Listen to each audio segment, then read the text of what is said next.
आणि त्यासोबत निलेश सरांचे मी खूप आभार की त्यांनी ते ट्रान्सलेट केलं खूप चांगल्या पद्धतीने. यापुढे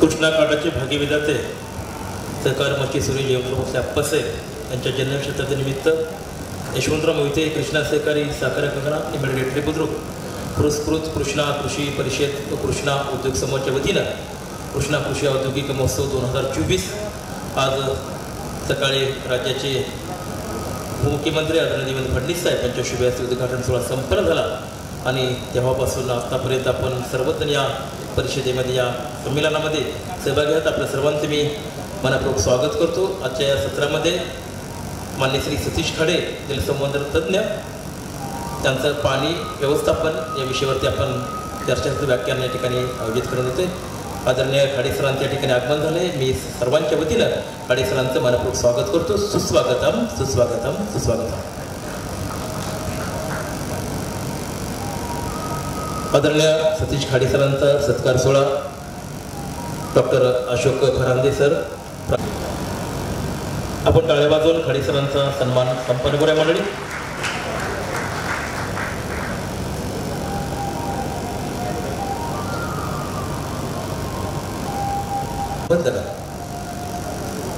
लुपिन फाउंडेशन गाम गौरव पुरस्काराने ती सन्मानित आहे. सामाजिक राजकीय कार्यामध्ये मोठ्या प्रमाणावर त्याचा सहभाग आहे. शाक्तर रोटरी क्लबच्या माध्यमातून ग्रामीण आणि शहरी भाग प्लॅन त्यांनी उभी केलेले आहेत. आजच्या काळाची गरज आहे. पाण्याविषयी साक्षरता यामध्ये प्रमुख पाहुण्याने महत्त्वपूर्ण कार्य बजावले असून त्यांनी 2017 ते 2024 मध्ये जल उत्सवाची सुरुवात केली. त्याचबरोबर रोटरी वॉटर ऑलिम्पियाड तसेच विद्यार्थ्यांच्या मध्ये जलसाक्षरता हा हेतू डोळ्यासमोर ठेवून संपूर्ण महाराष्ट्रभर या विषयावर आंतरराष्ट्रीय चित्रकला स्पर्धेचे आयोजन व शालेय स्तरावरती स्कूल ऑलिम्पियाडचे आयोजन त्यासोबत पाण्याबरोबर दुसऱ्याही विविध उपक्रमांमध्ये त्याचा सहभाग आहे. जुन्नर तालुक्यामध्ये आश्रमशाळेची उभारणी, आदिवासी भागामध्ये 6500 चौरस दिव्यांगाची उभारणी, जंगल भागामध्ये जंगलातील प्रसिद्ध निवांकी वृक्षांची लागवड मोठ्या प्रमाणावर केली. दैनिक आग्रहमध्ये 50पेक्षा जास्त त्यांचे जलसाक्षरतेचे लेख प्रकाशित झालेले आहेत. अभिनव जलनायक पुस्तकाचे लेखक गेली 12 वर्ष जलसाक्षरतेवरती एकूण 500च्या वरती व्याख्याने संपूर्ण महाराष्ट्रावर दिली आहेत. पाणी या विषयावरती 3 शोधनिबंध प्रसिद्ध जलसंवाद पाणी या विषयाला समर्पित केले आहेत. एकमेव मासिकाचे सहसंपादक आहेत. अतिशय चांगला त्यांचा या जलसाक्षरतेविषयी मोठा अभ्यास आहे आणि ते आपल्याला आजचे प्रमुख पाहुणे लागले. विनंती करतो आदरणीय सतीश खाडे सरांना तुम्ही आमच्या शेतकरी संवाद साधा. ज्यांच्या जन्मशताब्दी निमित्त हा महोत्सव आणि हे साक्षरता अभियान किंवा ज्ञान अभियान ज्ञान यज्ञ जो सुरू केला आहे त्या आप्पासाहेबांच्या पवित्र स्मृतीस मी अभिवादन करतो.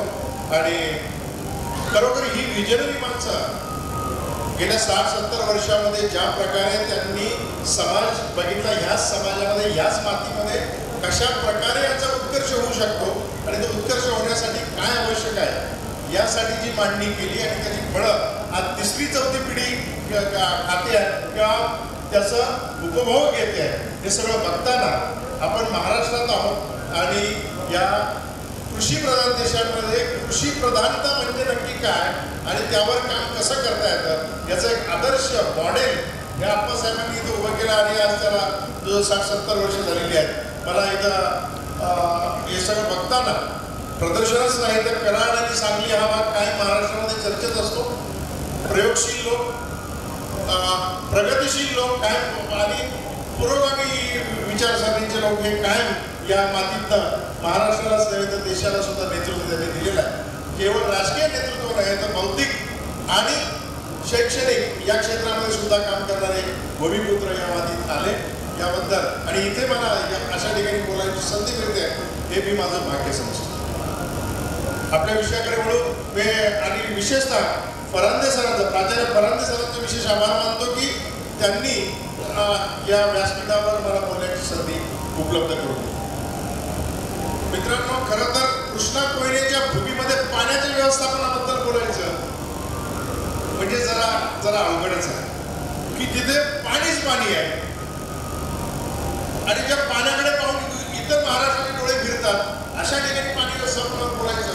पण वेळ आलेली आहे पाण्यावर बोलण्याची. कारण हरित क्रांतीच्या ह्याच्यामध्ये आपण पर एकर प्रॉडक्टिव्हिटी वाढवलेली आहे.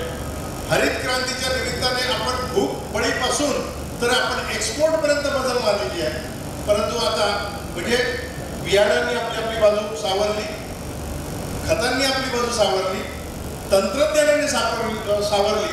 आता जास्तीत जास्त युवा वर्ग हा ॲग्रिकल्चर सेक्टरकडे वळतोय, म्हणजे अभ्यासक्रमाकडे वळतोय, म्हणजे अकॅडमिकली पण आलेली आहे. आणि मला खात्री आहे की आता पाण्याची पाणी त्यांनी मगाशी जी स्लाईड दाखवली पाण्याची प्रॉडक्टिव्हिटी, आपण एकरी 100 टन झाला की कॉलर ताट करतो, आपण एकरी 125 टन झाला की कॉलर ताट करतो.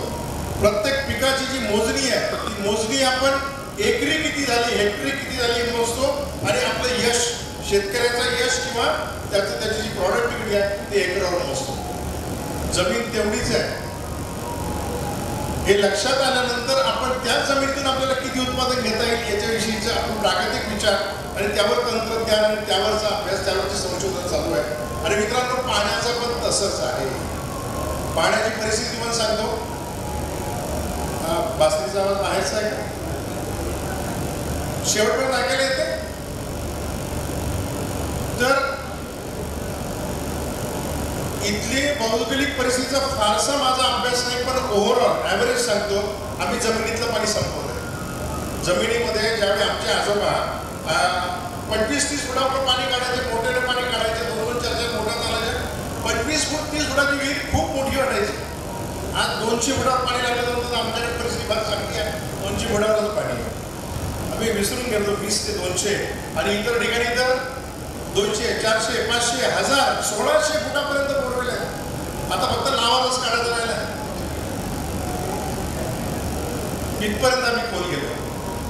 जमिनीवरच्या पाण्याची काय अवस्था आहे? आता मगाशी मला चर्चा करताना सांगितलं की ज्या पाण्याला तीर्थ समजलं जातं ती नदी 100 किलोमीटरवर उगम पावलेली आहे. त्या 100 किलोमीटरमध्ये तिचा TDS 900 झालेला आहे. 900 PPM TDS. ज्या म्हणजे धरणात जर पाणी असेल ना, पावसाचं पाणी आलेलं असेल तर त्याच्यामध्ये डिझॉल्व सॉलिड जे असतात त्याच्यामध्ये क्षार आहेत त्याचे जास्तीत पावसाळ्यामध्ये 20-30 आणि उन्हाळ्यामध्ये 60 ते 70 असतात. आज या नदीमध्ये तरी बरं याच्या वर पुण्यासारखं शहर नाही आहे, मुंबईसारखं शहर नाही आहे, वर शेतीच आहे, तरी 900 TDS झाला. मित्रांनो, जमिनीचं पाणी संपवलं. जमिनीवरचं पाणी आम्ही प्रदूषित केलं. जमिनीवरच्या पाण्याला सुद्धा आम्ही ठेवलेलं नाही आणि आकाशाचं पाणी आपण अनुभव घेतोय किती अनिश्चित झालेलं आहे. ग्लोबल वॉर्मिंग आपण चर्चा करतो, तर ग्लोबल वॉर्मिंग म्हणजे एक्स्ट्रीम क्लायमेट. टोकाची उदाहरणं 2 उदाहरणं देतो फक्त टोकाची. कॅलिफोर्निया, जिथे आपल्या कोकणापेक्षा अधिक डोंगर आणि अधिक झाडी आहे, तिथे 11 वर्ष दुष्काळ होता. 2006 ते 2017 11 वर्ष डोंगर आणि झाडी असून सुद्धा पाऊस नाही. आणि तेच 2017ला दुबई सारखं क्षेत्र आहे जिथे डोंगर नाही, झाडी नाही, त्या मैदानावर इतका पाऊस झाला की गुडघावर पाणी साठलं होतं. त्याचे व्हिडिओ त्यावेळी आपण दिलेले पाहिले. त्यातून एक्स्ट्रीम क्लायमेट. किंवा आपल्याकडचं उदाहरण सांगतो 2019चं 19-20चं ढगफुटी ही 10 वर्षातून एकदा होणारी घटना आहे. पण त्या ऑगस्ट-सप्टेंबर महिन्यामध्ये 19च्या 10 दिवसात 2दा ढगफुटी झाली. आपला पूर जो महापूर जो अतिशय वाईट परिस्थिती, आठवड्यातनं 2दा ढगफुटी. हे क्लायमेट चेंजचे एक्स्ट्रीम उदाहरण आहे. आपण त्यामुळे मग पूर, पाणी, आटलेलं पाणी, प्रदूषित झालेलं पाणी आणि आकाशाचं अनिश्चित झालेलं पाणी, याच्यामुळे पाणी हे जमिनीपेक्षाही अतिशय संकुचित झालेलं आहे, कमी झालेलं आहे. ओव्हरऑल पाण्याचा तुटवडा. आणि दुसऱ्या बाजूला काय, जगाची लोकसंख्या गेल्या 70 वर्षामध्ये तिप्पट झाली. म्हणजे 1952च्या जनगणनेमध्ये जगाची लोकसंख्या 250 कोटी होती, ती आज 750 कोटी झालेली आहे. आणि आपल्या लाईफस्टाईलमुळे आपलं पाण्याचं कन्झम्पशन जे आहे पर कॅपिटा पाण्याचं कन्झम्पशन आहे हे 6 पट वाढलं आहे. तिप्पट लोकसंख्या आणि 6 पट वाढलेला वापर, 6 गुणिले 3 18 पट पाण्याचा वापर वाढलेला आहे. आणि ऑन द कॉन्ट्ररी त्याच्या विरोधात पाणी मात्र जमिनीचं संपलं, जमिनीचं खराब झालं, आकाशाचं अनिश्चित झालं. त्यामुळे पाणी आणि जसजसं लोकसंख्या वाढते, शहरं वाढते, तसतसं पिण्याचं पाणी आणि महाराष्ट्रामध्ये इंडस्ट्रीला पाणी हा वाटा वाढतोय. त्यामुळे शेतीचं पाणी संकुचित होत आहे आणि ते होणार आहे. त्यामुळे पुढची स्लाईड घेऊया. त्यामुळे पाण्याच्या व्यवस्थापनावर आपण जेवढ्या प्रमाणामध्ये चर्चा करणं आवश्यक आहे. मी अभिनंदन करतो पुन्हा एकदा संयोजकांचं की कृष्णा कोयनेच्या संगमावर पाण्याविषयी चर्चा होते. म्हणजे ते गांभीर्य समजलेलं आहे. जे 70 वर्षापूर्वी साखर कारखाने किंवा सहकाराच्या माध्यमातून रुजवलं ते पाणी व्यवस्थापनाचं बीज इथं रोवलं गेलं तर ते महाराष्ट्रावरच आहे. नेक्स्ट. तर पाण्याचं आणि पाणी जास्त किंवा कमी, आता तुम्ही अनुभव घेतला असेल गेल्या वर्षी ऊसाचं टनेज कमी आलं का जास्त आलं? गेल्या वर्षी ऊसाचं टनेज पाऊस असतानाही कमी आलं आणि यंदा तुलनेने पाऊस कमी आहे तरी बऱ्यापैकी टनेज आहे. बरोबर आहे. आपण याचं लॉजिक काय आहे? तर हे जे गोष्ट आहे ते आपण झाडांना पाणी किती द्यायला पाहिजे. ऊस हे झाडच आहे. कोणत्याही झाडाची पाण्याची गरज काय आहे? आता हे बघा, पाण्याची गरज काय असते? आपली मुळं किती खोल आहेत आणि ती झाडाची रिक्वायरमेंट काय, तो किती गरज आहे. त्यामुळे आपल्याला तेवढंच पाणी दिलं पाहिजे. आणि झाडाचं पाण्याची गरज ही तिथलं टेम्परेचर काय, वाऱ्याचं स्पीड काय आणि एकूण झाड किती प्रमाणामध्ये स्वतःच्या शरीरातून पाणी बाहेर काढतं, त्याला इव्हॅपोरेशन ट्रान्सपिरेशन असा इंग्लिशमधला शब्द आहे. वापसा अवस्था. ही वापसा अवस्था काय असते? वापसा अवस्था म्हणजे मुळाच्या भोवती आदर्श परिस्थिती. ती परिस्थिती म्हणजे काय? तर 50% माती आणि खत, 25% पाणी आणि 25% हवा. त्या जमिनीमध्ये हवा असणं आवश्यक आहे कारण मुळांना श्वासोच्छ्वास करावा लागतो आणि मुळांच्या भोवती जे बॅक्टेरिया आहे जे खरं अन्न झाडाला पुरवतात त्यांना सुद्धा गुदमरायला नको म्हणून तिथे हवा खेळती राहणं आवश्यक आहे. आणि मग 50% माती आणि खत याच्याकडे नेमकं दुर्लक्ष होतं. मी पण श्रीरामपूरचा म्हणजे डुबुक पद्धतीने उसाला पाणी देणार. म्हणजे आधीच कमरेवर एक कट ठेवायचे, जेवढं पाणी देत आहे तेवढं द्यायचं. म्हणजे जमिनीच्या खाली 5 फूट पाणी जाते, जमिनीच्या वर फूट 2 फूट. त्या मुळांनी श्वास कसा घ्यायचा? आणि आम्ही समजतो जेवढं जास्त पाणी तेवढं जास्त कीड. एकदम साफ चुकीचं सायन्स हे अनेक वेळा सिद्ध झालं पण आमच्या अंगवळणी पडत नाही. तर वापसा अवस्था असणं आवश्यक आहे. नेक्स्ट. आणि मग पाण्याच्या नियोजनासाठी व्यवस्थापनासाठी आम्ही विचार करतो. आम्ही ड्रिप, स्प्रिंकलर, मायक्रो इरिगेशन, सूक्ष्म सिंचन. मित्रांनो, मला इथे माहीत नाही काय परिस्थिती आहे. गेल्या 2 वर्षापूर्वी मी महाराष्ट्रभर एक सर्वे केला. मी सिव्हिल इंजिनियर आहे, पाणी हा माझा अभ्यासाचा विषय आहे. केला 4810 शेतकऱ्यांना भेटले आणि त्यांच्याकडनं फॉर्म भरून घेतले. तुम्ही ड्रिपने पाणी देता त्यावेळी तुम्ही शेतात पाणी वाचवता का? सगळे म्हणजे हो, पाणी वाचवून सगळे घेतले. मग किती पाणी वाचतं? 4810 शेतकऱ्यांपैकी एकाही शेतकऱ्याला हे सांगता आलं नाही की ड्रीप किंवा सूक्ष्म सिंचन केल्यामुळे माझ्या शेतात एवढं पाणी वाचलं. त्याचं कारण त्या पिकाला एकूण पाणी लागतं किती हेच माहीत नाही. माझ्या शेतात असलेला आंबा, माझ्या शेतात असलेला ऊस, माझ्या शेतात असलेला गहू, माझ्या शेतात असलेले करडे, माझ्या शेतात असलेला हरभरा, कुठलंही पीक कुणालाच माहिती नाही. याच्यामध्ये 12% ॲग्रिकल्चर ग्रॅज्युएट होते, 8% जनरल इंजिनिअरिंग ग्रॅज्युएट होते. याच्यामध्ये 10 वर्षापेक्षा अधिक शेती करणारे, ड्रीप वापरणारे लोक होते आणि याच्यामध्ये 10 एकरापेक्षा अधिक क्षेत्राला ड्रीप वापरणारे लोक होते. सगळ्या प्रकारच्या लोकांना मी हा प्रश्न विचारला. दुर्दैवाने कोणालाच सांगता आला नाही. आणि मग शेतामध्ये लॅटरल टाकणे आणि ड्रीप टाकणे, ड्रिपर टाकणे आणि पंप चालू ठेवणे याला आम्ही ड्रीप इरिगेशन असं म्हणतो. वास्तविक याला टेक्नॉलॉजी आहे, याला एक सायन्स आहे, याला एक डिझाईन आहे आणि याच्यामधून आपण ती वापसाय. हे ड्रीप मॅन्युफॅक्चरर सगळे काय सांगतात, आम्ही पाणी वाचवण्यासाठी ड्रीप डेव्हलप केलेलं नाही, आम्ही वापसा अवस्था कायम राहण्यासाठी हे आम्ही ड्रीप ह्या तंत्रज्ञानाचा शोध लावलेला आहे. पाणी वाचतं हा तुमचा नशीब आहे किंवा बाय प्रॉडक्ट आहे. आम्ही हा विषय समजून घेणं म्हणजे पाणी व्यवस्थापन करणं. यामध्ये आम्ही या भ्रमात राहतो की आम्ही आमचं पाणी वाचवतोय.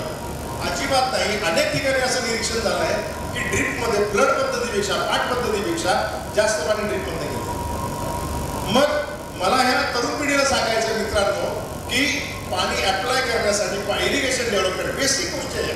या बेसिक गोष्टीकडे लक्ष द्या म्हणजे मग तुम्हाला यील्ड चांगले येईल. नुसतंच यील्ड नाही. यील्ड कधी चांगले येईल? पीक सुदृढ असेल तर. पीक कधी सुदृढ राहील? त्याला योग्य प्रमाणात न्यूट्रिशन मिळतं. ते न्यूट्रिशन कधी मिळेल?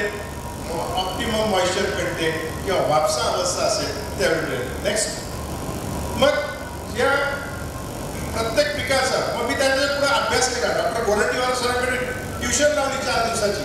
त्यांच्याकडे जाऊन बसलो आणि मी समजून घेतलं पिकाचं पाणी कसं आहे. मी तुम्हाला एक उदाहरण पिकाचं उदाहरण सांगतो. पाणी व्यवस्थापनाचा मुद्दा कसा आहे. कांदा पीक आपण कांदा पिकाचं उदाहरण घेऊया.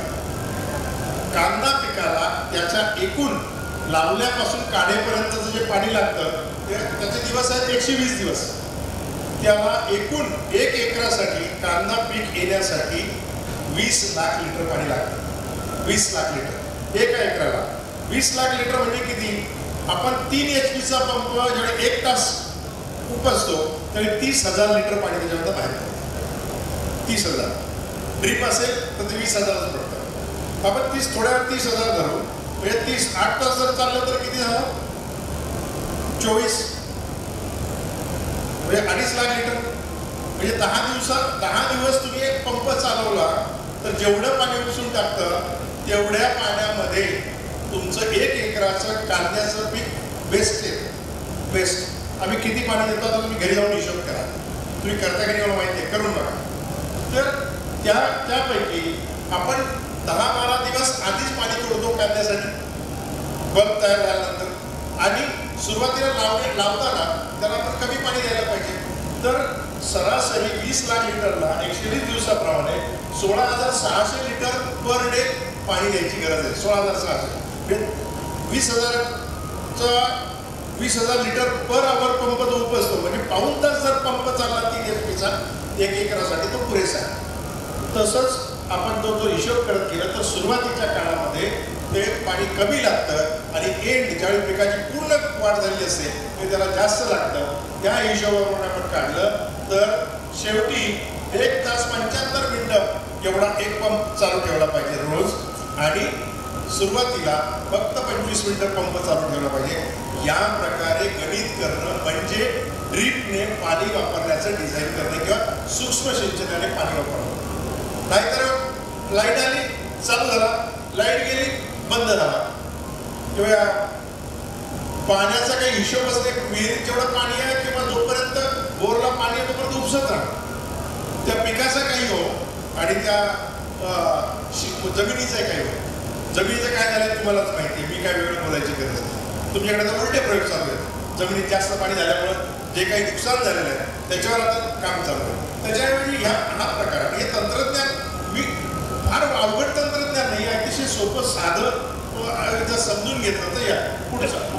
नेक्स्ट तर प्रत्येक पिकाचं असं गणित काढा.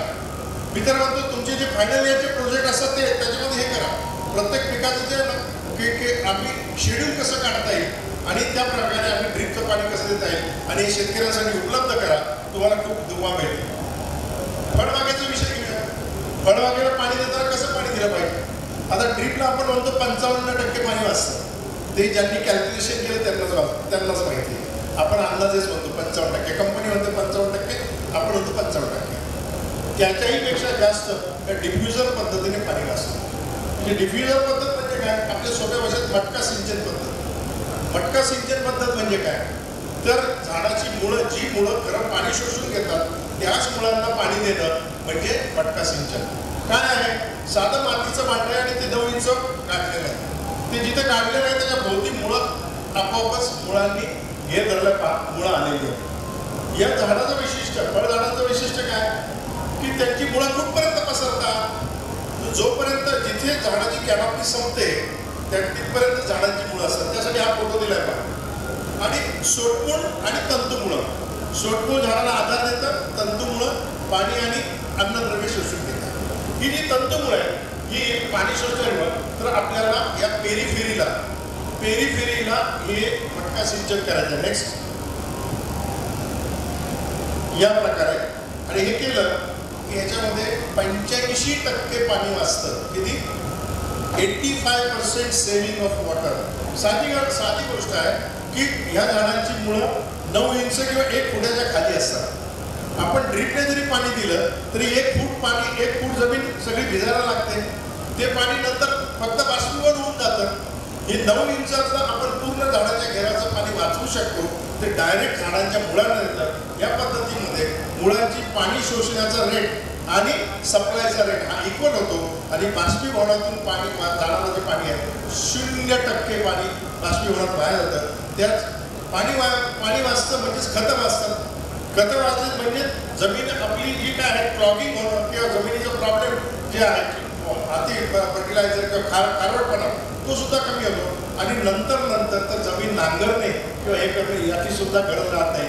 या पद्धतीने हे काय परदेशी टेक्निक नाही आहे. महाराष्ट्रामध्ये हजारो एकर बागा या पद्धतीने जिवंत ठेवल्या नव्हे. या पद्धतीने मॅक्झिमम यील्ड मिळालेल्या लोकांना डाळिंबाच्या बागा किंवा पेटंटेड प्रॉडक्ट आहे. हे पेटंटेड प्रॉडक्ट चिपळूणच्या आपले जोगळेकर मध्ये त्यांनी डेव्हलप केलं. आणि इसे कॉमर्स ग्रॅज्युएट. त्यांनी फक्त झाडांचं शास्त्र समजून घेतलं, मातीचं शास्त्र समजून घेतलं आणि इरिगेशनचं शास्त्र समजून घेतलं. त्यातनं त्यांनी ही डेव्हलपमेंट केली. विषयाकडे किती सखोलतेने बघायचं आणि आपल्याला नक्की काय घ्यायचंय हे काय. 85% पाणी याच्यामध्ये वाचतं. नेक्स्ट आता फळझाडाचं झालं, बाकीच्या शेतीचं काय. पण त्याला ह्या पद्धतीने पाणी द्यायचं असेल तर पोरस पाईप टेक्नॉलॉजी म्हणून ही टेक्नॉलॉजी आहे. म्हणजे आपण जसा माठाला पाझर येतो तो पाझर जेवढा आहे ना तेवढाच खरं तर झाडाची पाण्याची गरज असते. आम्ही त्याच्यावर माठ होतच राहतो. माठाचा पाझर आहे तेवढीच गरज आहे आणि ती या पाईपने साध्य होते. याला प्रेशर लागत नाही, काय नाही. फक्त साध्या टाकीमधनं पाणी बाहेर आलं, या पाईपमधनं पाणी बाहेर येतं आणि ते पिकं शोषून घेतात. श्रीरामपूर नगर जिल्हा इथं पडेगाव जिथून प्रवरा नदी वाहते, प्रवरा नदीच्या काठावरच्या गावातल्या शेतकऱ्यांनी या पद्धतीने उसाला पाणी दिलेलं आहे आणि त्यांनी जो 1,200 टनापर्यंत टनेज काढलेला आहे. हे आपल्या ही टेक्नॉलॉजी वापरली जाते. तो भुईमुग किंवा त्या प्रकारचे जे काही यील्ड आहे तुम्हाला तिथे प्रत्यक्षात फोटो दिसतात. हे त्या कंपनीच्या वेबसाईटचे फोटो. नेक्स्ट याच्या पुढे जाऊन सेन्सर मी काही वेगळं सांगायची गरज नाही. आजकाल सेन्सर जे आहे म्हणजे जमिनीतली आर्द्रता किती आहे, मग आपण म्हटलं तसं ऑप्टिमम मॉइश्चर कंटेंट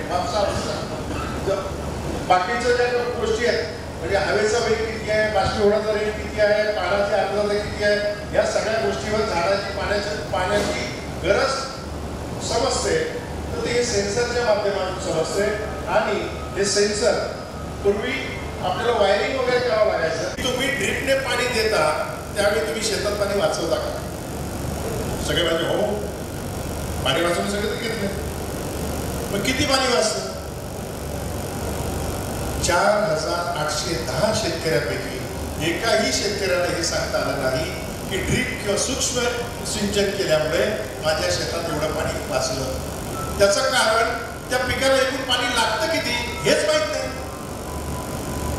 माझ्या शेतात असलेला आंबा, माझ्या शेतात असलेला ऊस, माझ्या शेतात असलेला गहू, माझ्या शेतात असलेले करडे, माझ्या शेतात असलेला हरभरा, कुठलंही पीक कुणालाच माहिती नाही. याच्यामध्ये 12% ॲग्रिकल्चर ग्रॅज्युएट होते, 8% जनरल इंजिनिअरिंग ग्रॅज्युएट होते.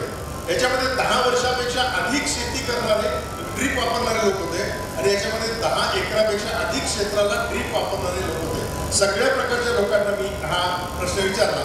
दुर्दैवाने कोणालाच सांगता आला नाही. आणि मग शेतामध्ये लॅटरल टाकणे आणि ड्रीप टाकणे, ड्रिपर टाकणे आणि पंप चालू ठेवणे याला आम्ही ड्रीप इरिगेशन असं म्हणतो. वास्तविक याला टेक्नॉलॉजी आहे, याला एक सायन्स आहे, याला एक डिझाईन आहे आणि याच्यामधून आपण ती वापसाय. हे ड्रीप मॅन्युफॅक्चरर सगळे काय सांगतात, आम्ही पाणी वाचवण्यासाठी ड्रीप डेव्हलप केलेलं नाही, आम्ही वापसा अवस्था कायम राहण्यासाठी हे आम्ही ड्रीप ह्या तंत्रज्ञानाचा शोध लावलेला आहे. पाणी वाचतं हा तुमचा नशीब आहे किंवा बाय प्रॉडक्ट आहे. आम्ही हा विषय समजून घेणं म्हणजे पाणी व्यवस्थापन करणं. यामध्ये आम्ही या भ्रमात राहतो की आम्ही आमचं पाणी वाचवतोय. अजिबात नाही. अनेक ठिकाणी असं निरीक्षण झालं आहे की ड्रीपमध्ये फ्लड पद्धतीपेक्षा पाट पद्धतीपेक्षा जास्त पाणी ड्रीपमध्ये घेतं. मग मला ह्या तरुण पिढीला सांगायचं मित्रांनो की पाणी अप्लाय करण्यासाठी इरिगेशन डेव्हलपमेंट बेसिक गोष्टी आहे. या बेसिक गोष्टीकडे लक्ष द्या म्हणजे मग तुम्हाला यील्ड चांगलं येईल. नुसतंच यील्ड नाही, यील्ड कधी चांगलं येईल पीक सुदृढ असेल तर. पीक कधी सुदृढ राहील त्याला योग्य प्रमाणात न्यूट्रिशन मिळतं. ते न्यूट्रिशन कधी मिळेल ऑप्टिमम मॉइश्चर कंटेंट किंवा वापसा अवस्था असेल त्यावेळी मिळेल. नेक्स्ट मग या प्रत्येक पिकाचा मग मी त्यांच्या पुढे अभ्यास केला. डॉक्टर गोरंटीवार सरांकडे ट्युशन लावली 4 दिवसाची. त्यांच्याकडे जाऊन बसलो आणि मी समजून घेतलं पिकाचं पाणी कसं आहे. मी तुम्हाला एक उदाहरण पिकाचं उदाहरण सांगतो. पाणी व्यवस्थापनाचा मुद्दा कसा आहे. कांदा पीक आपण कांदा पिकाचं उदाहरण घेऊया. कांदा पिकाला त्याच्या एकूण लावल्यापासून काढेपर्यंतचं जे पाणी लागतं त्याचे दिवस आहेत 120 दिवस. त्याला एकूण 1 एकरासाठी कांदा पीक येण्यासाठी 20 लाख लिटर पाणी लागतं. 20 लाख लिटर एका एकराला. 20 लाख लिटर म्हणजे किती.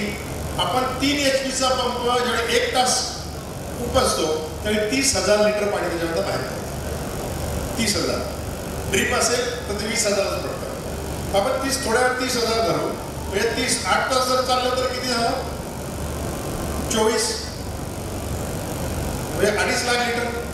म्हणजे 10 दिवस तुम्ही एक पंप चालवला तर जेवढं पाणी उपसून टाकतं तेवढ्या पाण्यामध्ये तुमचं 1 एकराचं कांद्याचं पीक बेस्ट आहे. बेस्ट. आम्ही किती पाणी देतो आता तुम्ही घरी जाऊन हिशोब करा. तुम्ही करता की नाही मला माहिती आहे, करून बघा. तर त्यापैकी आपण 10-12 दिवस आधीच पाणी तोडतो कांद्यासाठी बल्ब तयार झाल्यानंतर आणि सुरुवातीला लावताना त्याला आपण कमी पाणी द्यायला पाहिजे.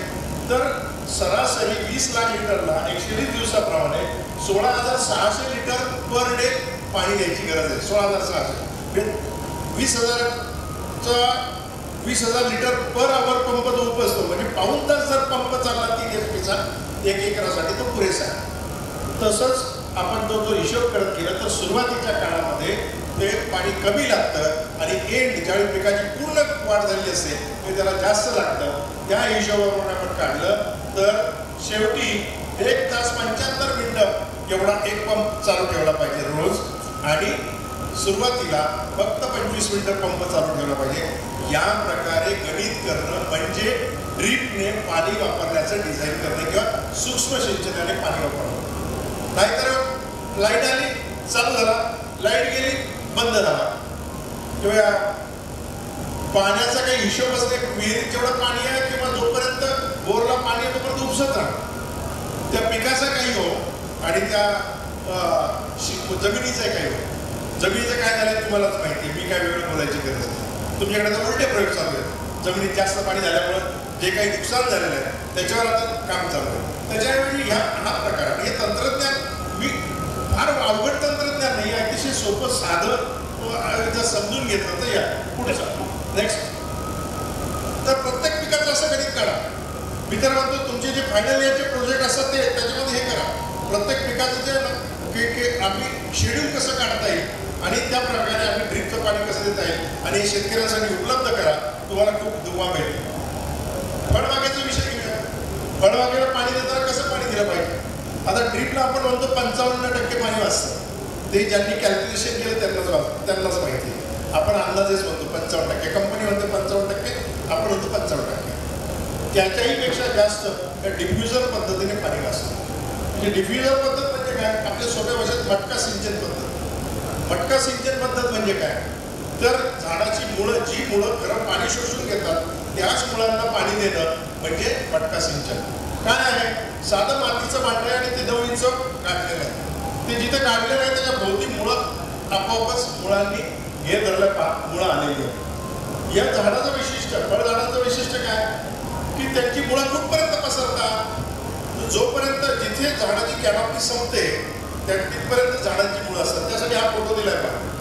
आणि सोटमुळ आणि तंतुमुळं शोटमूळ झाडाला आधार देतं, तंतुमुळं पाणी आणि अन्नद्रव्य शोषून घेतात.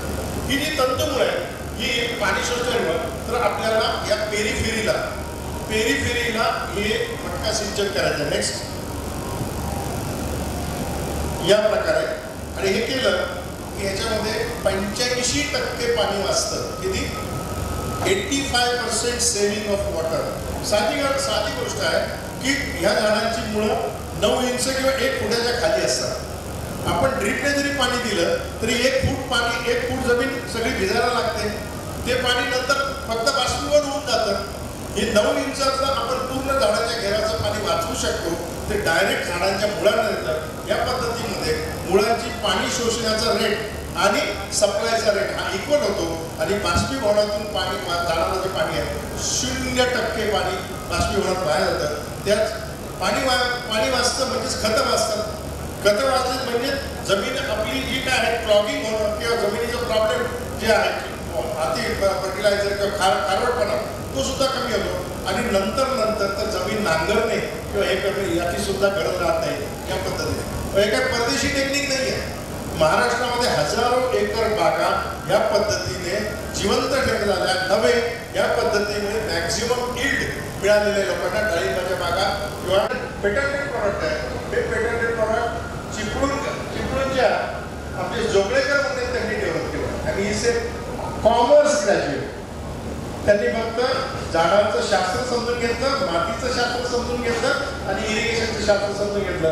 त्यातनं त्यांनी ही डेव्हलपमेंट केली. विषयाकडे किती सखोलतेने बघायचं आणि आपल्याला नक्की काय घ्यायचंय हे काय. 85% पाणी याच्यामध्ये वाचतं. नेक्स्ट आता फळझाडाचं झालं, बाकीच्या शेतीचं काय. पण त्याला ह्या पद्धतीने पाणी द्यायचं असेल तर पोरस पाईप टेक्नॉलॉजी म्हणून ही टेक्नॉलॉजी आहे. म्हणजे आपण जसा माठाला पाझर येतो तो पाझर जेवढा आहे ना तेवढाच खरं तर झाडाची पाण्याची गरज असते. म्हणजे आम्ही त्याच्यावर माठ होतच राहतो. माठाचा पाझर आहे तेवढीच गरज आहे आणि ती या पाईपने साध्य होते. याला प्रेशर लागत नाही काय नाही. फक्त साध्या टाकीमधनं पाणी बाहेर आलं या पाईपमधनं पाणी बाहेर येतं आणि ते पिकं शोषून घेतात. श्रीरामपूर नगर जिल्हा इथं पडेगाव जिथून प्रवरा नदी वाहते, प्रवरा नदीच्या काठावरच्या गावातल्या शेतकऱ्यांनी या पद्धतीने उसाला पाणी दिलेलं आहे आणि त्यांनी जवळजवळ 1,200 टनापर्यंत टनेज काढलेलं आहे. हे आपल्या ही टेक्नॉलॉजी वापरली जाते. तो भुईमुग किंवा त्या प्रकारचे जे काही यील्ड आहे तुम्हाला तिथे प्रत्यक्ष फोटो दिसतात हे त्या कंपनीच्या वेबसाईटचे फोटो. नेक्स्ट याच्या पुढे जाऊन सेन्सर मी काही वेगळं सांगायची गरज नाही. आजकाल सेन्सर जे आहे म्हणजे जमिनीतली आर्द्रता किती आहे मगाशी आपण म्हटलं तसं ऑप्टिमम मॉइश्चर कंटेंट बाकीच्या ज्या गोष्टी आहेत म्हणजे हवेचा वेग किती आहे, बाष्पीभवनाचा वेग किती आहे, पाण्याची आर्द्रता किती आहे, या सगळ्या गोष्टीवर झाडाची पाण्याची गरज समजते. तर ते सेन्सरच्या माध्यमातून समजते आणि हे सेन्सर पूर्वी आपल्याला वायरिंग वगैरे करावं लागायचं तसं त्या सेन्सरमधनं वेव्स या इंटरनेटच्या कक्षेत जातात. तिथून क्लाउडला ही इन्फॉर्मेशन सेट होते आणि तुम्हाला या माध्यमातून पाणी देता येतं. या सेन्सरच्या माध्यमातून रिमोट कंट्रोलने तुम्हाला IoT बेस इरिगेशन करता येतं. कदाचित इथे एखादं स्टॉलही असेल त्याचा स्टॉलही असेल तर याच्यामध्ये सेन्सर्स वापरून जे काम केलेलं आहे. नेक्स्ट तर हे सेन्सर आता ह्या वर्षी किसान प्रदर्शनामध्ये मला एक पाहायला मिळालं. शेतात जायचं आहे त्या शेतावरचा फोटो घ्यायचा. फोटो घेतल्यामुळे तिथे गुगल लोकेशन येतं. गुगल लोकेशन घेऊन फोटो घेतला तर तिथं लॉजिट्यूड लॅटिट्यूड म्हणजे अक्षांश रेखांश येतं. ती नोंद तुम्ही फक्त ह्या ॲपवर भरायची. तो फोटो काढून इथे ह्या ॲपवर ही माहिती आहे. तुमचं गाव, तुमचं क्षेत्र, तुमच्या शेताला काही विशेष नाव आहे का, त्याची लांबी रुंदी, तुमच्या शेतात कोणतं पीक लावलं, कोणत्या तारखेला लावलं आणि तुमचा पंप किती HPचा आहे. एवढी माहिती भरली की दुसऱ्या दिवशी तुम्ही शेतावर गेलात आणि ॲप उघडलं की आज तुमच्या शेताला किती पाणी द्यायचं आहे ते ॲप तुम्हाला सांगतं. म्हणजे आता तुमचा 3 HPचा पंप असेल, एक 34 मिनिटं 15 सेकंद तुमचा पंप चालू ठेवा. तुमच्या शेताला जी तहान लागलेली आहे तेवढंच पाणी तिथे मिळेल. अशा प्रकारचं ॲप तुम्ही म्हणाल हे कसं काय होतं आणि तुम्ही आता ही माहिती टाकली की ते ॲप शोधतं की आत्ता इथला बाष्पीभवनाचा वेग किती आहे आणि यामुळे किती पाणी उडणार आहे ते कॅल्क्युलेशन करून ते ॲप तुम्हाला सांगतं की आत्ता तुम्हाला किती पाणी द्यायचं त्याने हे विकसित केलेलं आहे आणि याला जगन मान्यता आहे. जगातून या ॲपला मान्यता मिळालेली आहे, त्याचं कौतुक झालेलं आहे. हे ॲप आपल्याला फ्री कन्सल्टन्सी देतं की तुमच्या शेताला किती पाणी द्यायचं आहे. मगाशी सगळ्यात सुरुवातीला जो मुद्दा मांडला मी की ऑप्टिमम मॉइश्चर कंटेंट किंवा वापसा अवस्था या ॲपमुळे काय मेंटेन राहते, आपलं पाणी वाचतं आणि पाण्यासाठी लागणारी जी ऊर्जा आहे तीही वाचते. तर पुढे शेड्यूल नेक्स्ट.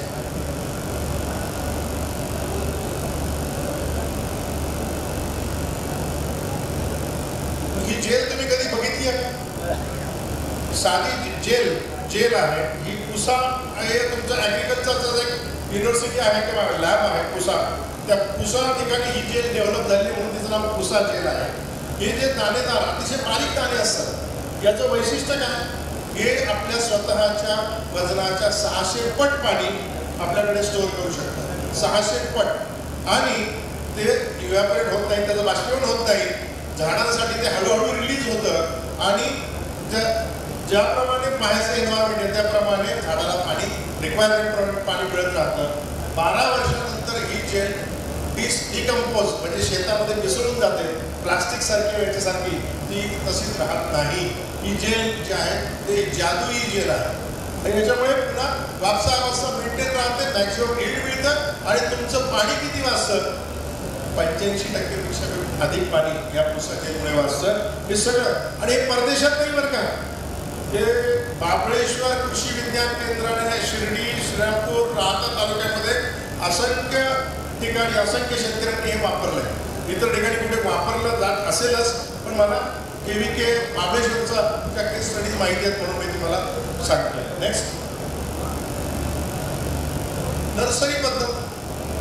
आता ही नर्सरी पद्धत पॉप्युलर होते आपले सगळे.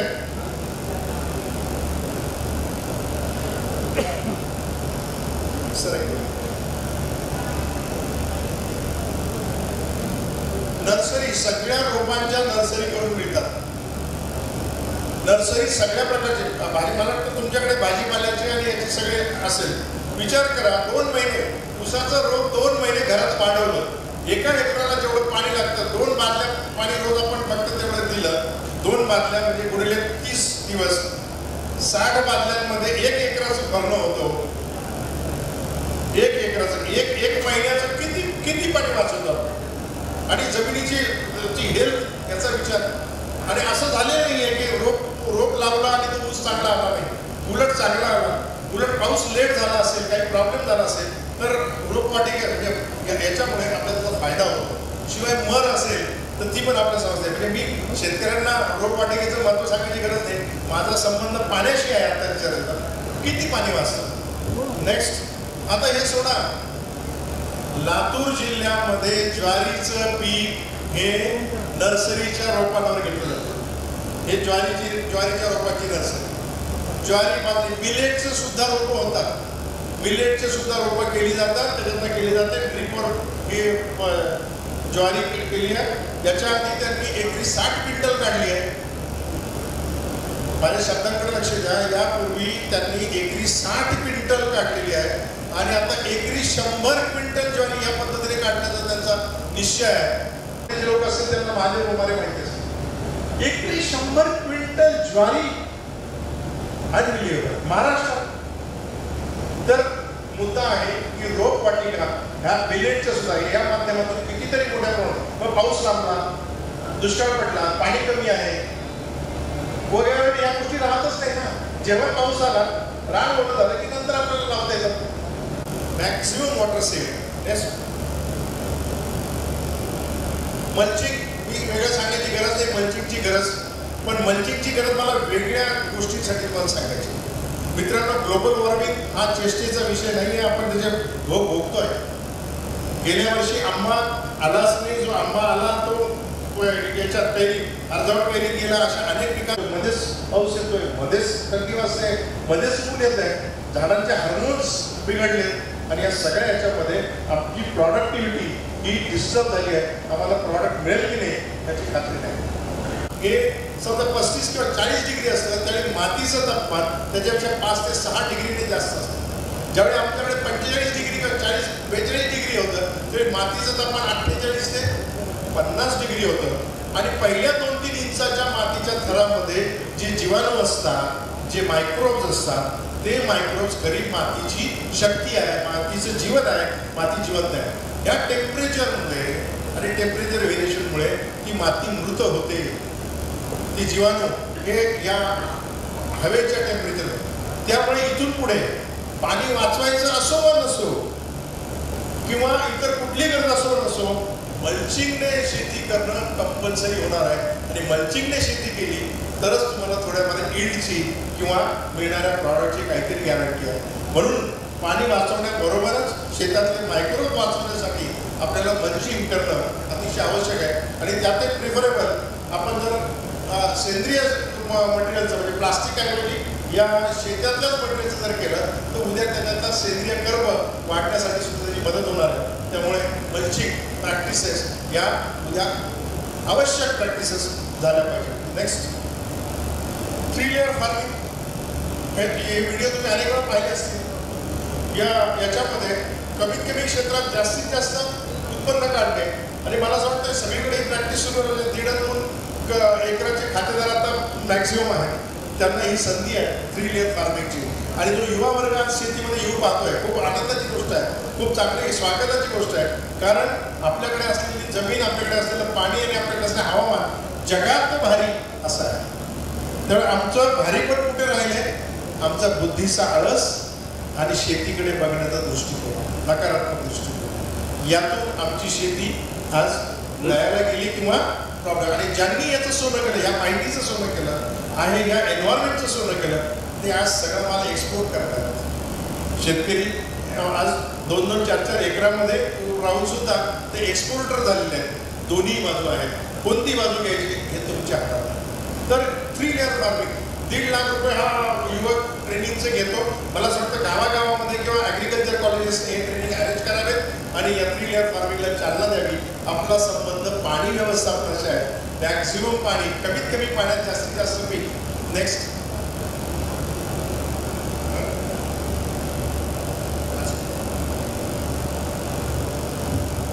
Next next next next next next next next या पुढचं घ्या. हा हे पाय एक मिनिट. हे महाराष्ट्र शासनाने गौरव केलेले शेतकरी आहेत की ज्यांनी मगाशी सांगता एकरी 100 क्विंटल, तसंच एकरी मॅक्झिमम गेली काढलेले लोक आहेत. त्यांचे आकडे पाहिजे तर खरे वाटणार नाही, परंतु फोटोसहित त्यांच्या पत्त्यासहित फोन नंबरसहित माहिती आहे तर ते खरं वाटायला लागतं. नेक्स्ट मला वेगळ्या मुद्द्यावर यायचं आहे. आणखी पुढे चला. पुढे पुढे घ्या, पुढे घ्या. हां एक मिनिट, ही माहिती तुम्हाला मला द्यायची. बाकी काय बोरचं पाणी आपल्याला आता ॲपवर समजतं आहे. एक ॲप आलेलं आहे. आतापर्यंत आपल्याला नदीतलं पाणी दिसत होतं, विहिरीतलं पाणी दिसत होतं, बोरचं पाणी संपल्यावरच कळायचं. तर बोरचं पाणी आत्ता जमिनीपासून काय लेवलला आहे हे सांगणारा ॲप आहे. हे आपल्या कोल्हापूरच्या माणसाने डेव्हलप केलं आहे आणि याला आता दर महिन्याला एक पारितोषिक काहीतरी मिळतं. काय आहे ते ॲप तुम्ही डाउनलोड करा.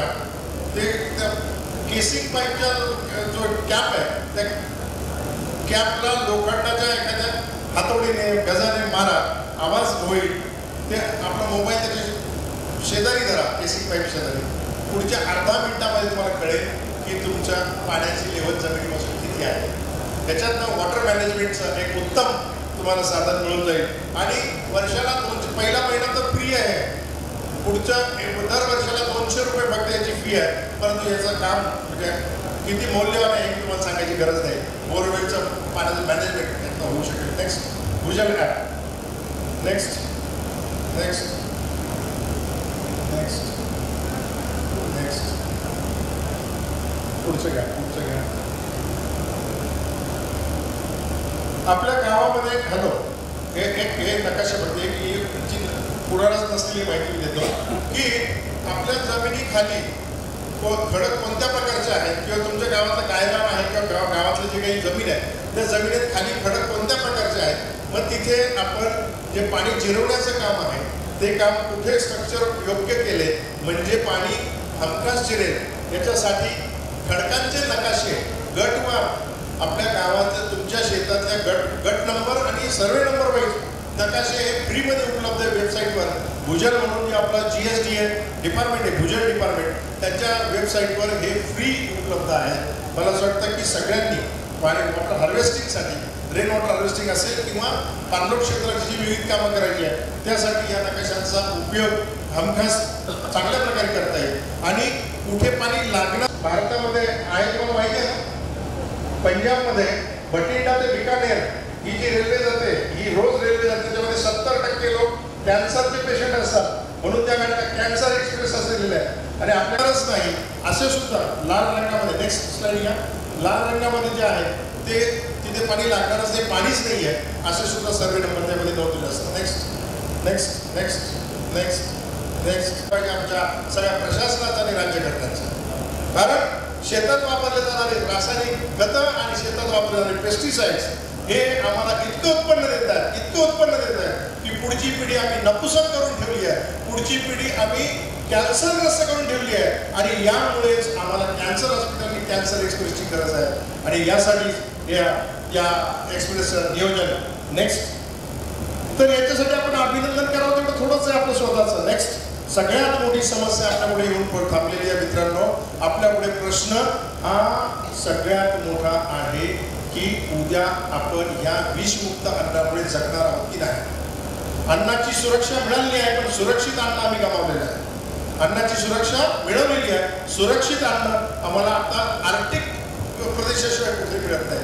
आम्ही जे वापरतोय नेक्स्ट हे सगळं शेतात वापरलेलं जमिनीत जातं तर त्या पाण्यातून ते ओढ्या नाल्यात आम्हीच दिलेलं सगळं आमच्या पोटात येत आहे. आणि याच्यामध्ये सगळ्यात डिफिकल्ट सगळ्यात आर्सेनिक हा जो घटक आहे हा कॅन्सरोजेनिक आहे. नेक्स्ट नेक्स्ट हे प्राण्यांना जाऊ दे हो, यांचा आपला काही संबंध आहे का. हे ते मेले तर मेले. नेक्स्ट नेक्स्ट हे सगळं आपल्यासाठी येणार, पृथ्वी सगळी आपल्या बापाची आहे. नेक्स्ट आणि मग ते आमच्या दुधातून येणार आहे, आमच्या मांसातून येत आहे. आम्ही घरात फिल्टर लावू, आम्ही सगळं पाणी शुद्ध करून पिऊ. शुद्ध दुधाचं काय, शुद्ध अन्नाचं काय, ते कुठून मिळणार. नेक्स्ट असं एकही अवयव राहत नाही की ज्याला आजार होत नाही. एकही अवयव राहत नाही. आमचं जे काही आम्हाला आता हरित क्रांतीने दिलेलं हे बक्षीस आहे, एकही अवयव या आमच्या पिढीने केलेला दोष आहे. आणि किंवा ती शिक्षा पुढच्या पिढीच्या घ्यात पैसे असतील, सोने नाणं असेल, हिरे असतील, भरपूर प्रॉपर्टी असेल, शुद्ध हवा, शुद्ध पाणी आणि शुद्ध जमीन नाही आहे.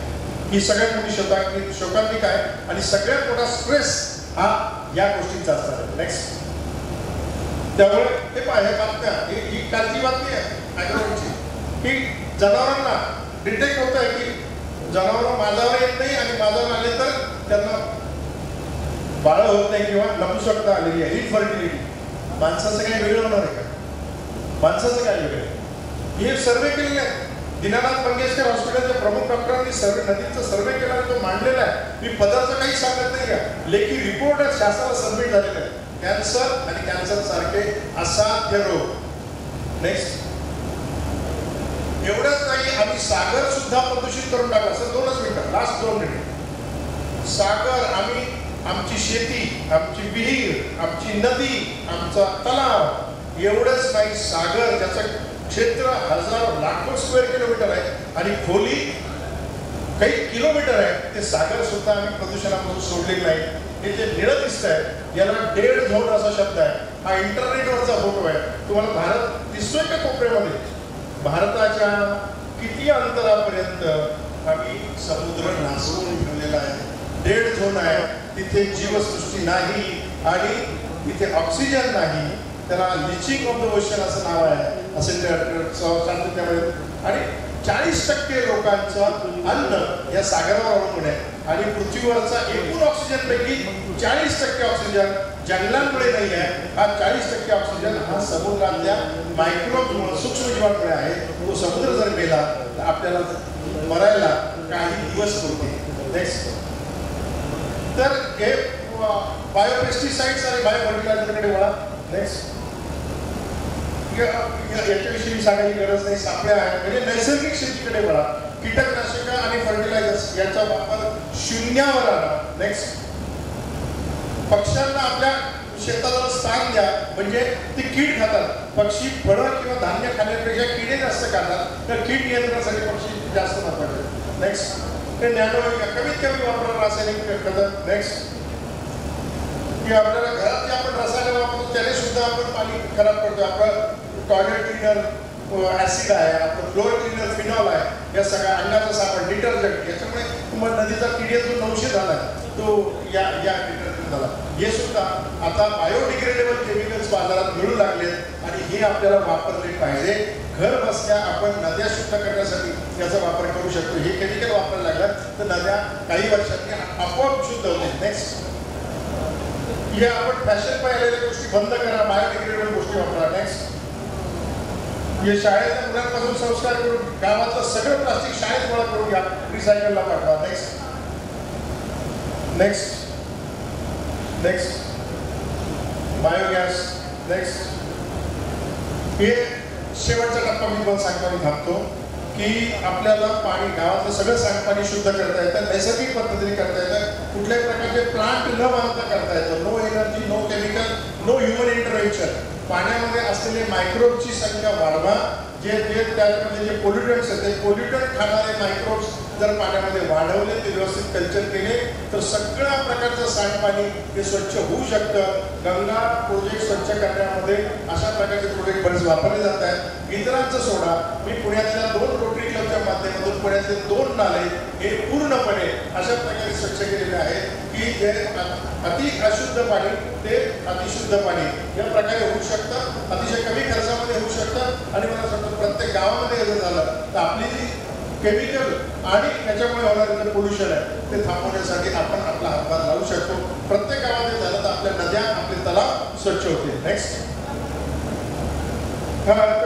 एक्सप्रेस हायवे तिथे सुरू होतो पुणे मुंबई, त्या सिम्बायोसिस कॉलेज तिथे आम्ही काम केलेलं आहे. नेक्स्ट, ते पाण्याच्या बाटलीकडे फक्त लक्ष द्या.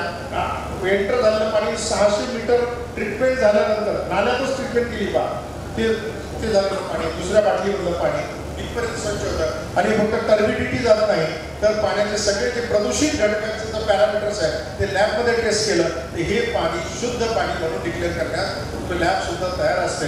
इतकं शुद्ध ते पाणी होतं. नेक्स्ट, निसर्गाची शक्ती, निसर्गाची ऊर्जा वापरून आपण स्वच्छ करू शकतो.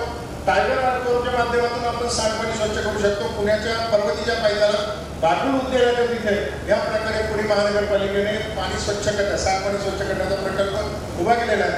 कधी तुम्ही पुण्याला या भागात भेट दिली तर जरूर या प्लांटला भेट द्या आणि तुमच्या गावात हे करू शकता. नेक्स्ट, नेक्स्ट, सांगण्यासारखं भरपूर आहे मित्रांनो. प्रत्येक ठिकाणी वेळेची मर्यादा असते. मला 2च गोष्टी सांगायच्या. मोठा राक्षस म्हणजे हिरोशिमा नागासाकी हे नाव आपण ऐकलेलं असतं. हे अण्वस्त्रांनी जपान उद्ध्वस्त केला. प्रत्येक शेतकरी आपल्या स्वतःच्या हाताने आपल्या स्वतःच्या शेतात अण्वस्त्रापेक्षाही भयानक अस्त्र पेरतो आहे, एवढंच मला सांगायचं आहे. आणि यातून मी पुढची पिढी पूर्ण अस्तंगत, नाश नाही, वाटोळा नाही, अस्तंगत करण्याकडे निघालो आहे. आणि हे जर आपण वेळेस डोळे उघडले नाही तर आपल्या हजारो कोटी प्रॉपर्टीचा काही उपयोग नाही. आपण चंद्रावर गेलो, सूर्यावर गेलो, इथंच अस्तित्वात नाही राहिलो तर त्याचा काहीच उपयोग नाही. पाणी प्रदूषणावर मला असं वाटतं सगळ्या जनरेशन आणि हे विसरून जा की सेंद्रिय शेती ही तोट्यात असते.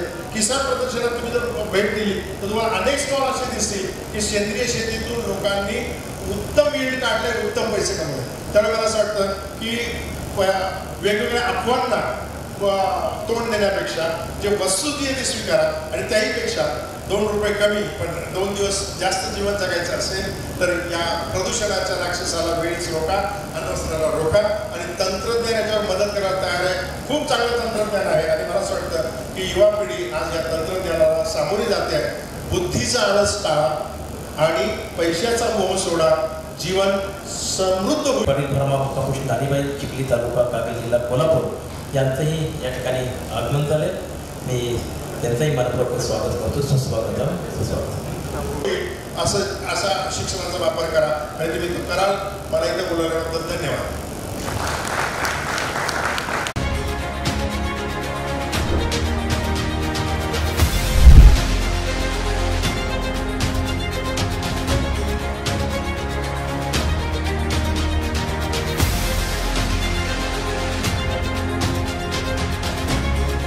KMS न्यूज, स्पंदन मरांचे, नाते आपुलकीचे.